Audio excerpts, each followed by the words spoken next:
नमस्कार दोस्तों, स्वागत है आपका मिस्टीरियस टूर चैनल में, जिसमें आज हम आपको हिंदू धर्म के 10 ऐसे चर्चित श्राप बताएंगे जिनके बारे में आपने आज से पहले कभी नहीं सुना होगा। हिंदू पौराणिक ग्रंथों में अनेक श्रापों का वर्णन मिलता है और हर एक श्राप के पीछे कोई न कोई वजह जरूर होती है। तो बात करते हैं पहले श्राप की। युधिष्ठिर का स्त्री जाति को श्राप। जब महाभारत युद्ध समाप्त हुआ तब कुंती ने युधिष्ठिर को बताया कि कर्ण तुम्हारा ही भाई था, तो उन्हें बहुत दुख हुआ। तब जाकर युधिष्ठिर ने विधि विधान के साथ कर्ण का भी अंतिम संस्कार किया। और जब कुंती ने पांडवों को कर्ण के जन्म का रहस्य बताया तो शोक में आकर युधिष्ठिर ने संपूर्ण स्त्री जाति को श्राप दे दिया कि आज के बाद कोई भी स्त्री गुप्त बात छुपाकर नहीं रख सकेगी। दूसरा श्राप, मार्कंडेय ऋषि का यमराज को श्राप। एक बार एक राजा ने गलती से मार्कंडेय ऋषि पर चोरी का आरोप लगाकर सूली पर चढ़ा दिया, परंतु सूली पर चढ़ने के बाद भी कई दिनों तक उनके प्राण नहीं निकले। तब राजा को अपनी गलती का एहसास हुआ और उन्होंने ऋषि मार्कंडेय को रिहा कर दिया। तब मार्कंडेय ऋषि यमराज के पास पहुंचे और उन्हें कहा कि मुझे यह किस गलती की सजा मिली। तब यमराज बताते हैं कि जब आप 12 साल के थे तब आपने एक पतिंगे की पूंछ में सीख चुभाई थी और तभी आपको यह कष्ट सहना पड़ा। तब ऋषि मार्कंडेय ने यमराज से कहा कि 12 वर्ष की आयु तो बहुत छोटी होती है, तब हमें धर्मशास्त्र का कोई ज्ञान नहीं होता। इतने छोटे अपराध का इतना बड़ा दंड क्यों दिया? इसलिए मैं तुम्हें श्राप देता हूँ कि तुम्हें शूद्र योनि में एक दासी के पुत्र के रूप में जन्म लेना पड़ेगा। ऋषि मार्कंडेय के इस श्राप की वजह से यमराज एक बार महात्मा विदुर के रूप में जन्म लेते हैं। तीसरा श्राप, कद्रु का अपने पुत्रों को श्राप। ऋषि कश्यप की 2 पत्नियां थीं, कद्रु और वनिता। कद्रु सर्पों की माता थी और वनिता गरुड़ों की। एक बार दोनों पत्नियों ने सफ़ेद रंग का घोड़ा देखा और शर्त लगाई।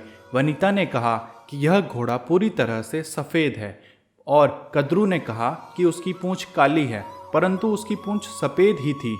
और अपनी बात को सही करने के लिए कद्रु ने अपने पुत्रों को कहा कि तुम सब उस घोड़े की पूंछ पर चिपक जाओ ताकि वह काली नजर आए, परंतु कद्रु के कुछ पुत्रों ने इनकार कर दिया। तब कद्रु ने उन पुत्रों को श्राप दिया कि तुम जन्मेजय के सर्प यज्ञ में भस्म हो जाओगे। चौथा श्राप, उर्वशी का अर्जुन को श्राप। जब अर्जुन स्वर्ग गए तब वहां उन्हें उर्वशी मिली और उर्वशी अर्जुन पर मोहित हो गई थी, परंतु अर्जुन ने उन्हें माता के समान बताया। यह सुनकर उर्वशी ने क्रोध में अर्जुन को श्राप दिया कि तुम नपुंसक हो जाओगे और तुम्हें स्त्रियों के साथ नर्तकी बनकर रहना पड़ेगा।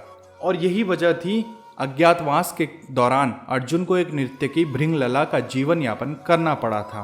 पांचवा श्राप, ऋषि कर्दम का राजा पांडु को श्राप। एक बार पांडवों के पिता पांडु शिकार खेलने के लिए जंगल में गए और उन्होंने वहां हिरन के जोड़े को मैथुन करते हुए देखा और उन पर बाण चला दिया, परंतु वास्तव में वह ऋषि कर्दम और उनकी पत्नी थी।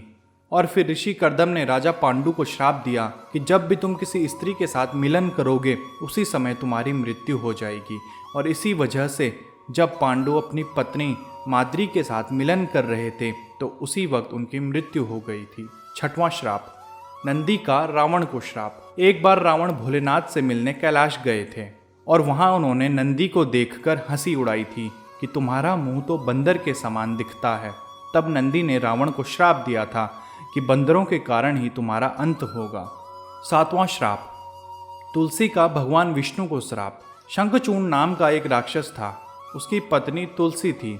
तुलसी एक पतिव्रता नारी थी और जब सभी देवता शंखचूर्ण को नहीं मार सके तो फिर भगवान विष्णु ने शंखचूर्ण का रूप लेकर तुलसी का पतिव्रता धर्म भ्रष्ट कर दिया, जिससे तुलसी ने भगवान विष्णु को श्राप दिया कि तुम पत्थर हो जाओ। और इसी श्राप की वजह से भगवान विष्णु की पूजा शालिग्राम के रूप में भी की जाती है। आठवां श्राप, राजा अनरण्य का रावण को श्राप। जब रावण पूरे विश्व पर जीत हासिल करने के लिए निकला तो राजा अनरण्य से उनका भयंकर युद्ध हुआ, जिसमें अनरण्य की मृत्यु हो गई। और मरने के पहले उन्होंने रावण को श्राप दिया कि मेरे ही वंश में उत्पन्न एक युवक तेरी मृत्यु का कारण बनेगा। और फिर उसी वंश में श्री राम ने जन्म लिया और रावण का वध किया। नौवां श्राप, श्रृंगी ऋषि का परीक्षित को श्राप। पांडवों के स्वर्गारोहण के बाद अभिमन्यु के पुत्र परीक्षित ने शासन किया। एक बार परीक्षित शिकार खेलते खेलते कहीं दूर निकल गए। वहां उन्हें एक ऋषि दिखाई दिया जो कि मौन अवस्था में थे और राजा परीक्षित ने उनसे बात करने की कोशिश की, परंतु उन्होंने कोई बात नहीं की। यह देखकर परीक्षित बहुत क्रोधित हुए और उन्होंने एक मरा हुआ सांप ऋषि के गले में डाल दिया। और जैसे ही यह बात ऋषि के पुत्र श्रृंगी को पता चली, श्रृंगी ने क्रोध में आकर राजा परीक्षित को श्राप दे दिया कि आज से 7 दिन बाद तक्षक नाग तुम्हें डस लेगा और तुम्हारी मृत्यु हो जाएगी। 10वां श्राप, परशुराम का कर्ण को श्राप। एक बार परशुराम ने एक प्रतिज्ञा ली थी कि वह सिर्फ ब्राह्मण बालकों को ही शिक्षा प्रदान करेंगे, परंतु कर्ण क्षत्रिय होते हुए ब्राह्मण का रूप लेकर उनसे शिक्षा ग्रहण करने लगे। परंतु एक दिन परशुराम को इस बात का ज्ञान हो गया कि कर्ण ब्राह्मण बालक नहीं है, एक क्षत्रिय बालक है। और परशुराम ने कर्ण को श्राप दे दिया कि जो भी शिक्षा तुमने मुझसे ली है, समय आने पर वह शिक्षा तुम भूल जाओगे। और दोस्तों, महाभारत के युद्ध में जब अर्जुन और कर्ण का भयंकर युद्ध चल रहा था, तो एक समय कर्ण अपनी धनुर्विद्या को भूल जाते हैं और अर्जुन के हाथों मारे जाते हैं। तो दोस्तों, आपको यह जानकारी कैसे लगी हमें कमेंट करके ज़रूर बताएं और सब्सक्राइब करें हमारा चैनल मिस्टीरियस टूर। धन्यवाद।